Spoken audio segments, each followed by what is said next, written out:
తిరుపతి నుంచి మనము కొల్లూరు మూకాంబిక టెంపుల్కి వెళ్తున్నాం. అదొక శక్తిపీఠం, కర్ణాటకలో ఉంది. ఫ్యామిలీతో వెళ్తున్నాం. ఈవినింగ్ అయింది, చంద్రుడు గారు కనిపిస్తున్నాడు. ఇక్కడ మన కార్ వచ్చి 5.4 కిలోమీటర్స్ చూపిస్తుంది. ఇప్పుడు మళ్ళీ మనం తిరుపతికే చేరుకుంటాము. సో ఎంత డిస్టెన్స్ అయిందో చూద్దాము. మళ్ళీ తిరుమల ప్రోగ్రామ్ ఉంటుంది. ప్రస్తుతానికి అయితే తిరుపతి టు మూకాంబిక టెంపుల్, కర్ణాటక కొల్లూరు శక్తిపీఠానికి వెళ్తున్నాం. మరిన్ని విశేషాలు చూపిస్తూనే ఉంటాను, గమనిస్తూ ఉండండి. సో బ్యూటిఫుల్ జర్నీలో ఉన్నాం మనం. సమ్మర్ హాలిడేస్ ఫ్యామిలీతో పాటు.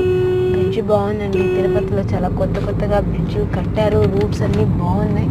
ఇదివరకు ఇలా కాకుండా నీట్గా బస్సులన్నీ కూడా ఈ రకంగా వెళ్ళిపోయేటట్లు. ఇది శిల్పారామం దగ్గర మనం ఉన్నాము ప్రస్తుతానికి.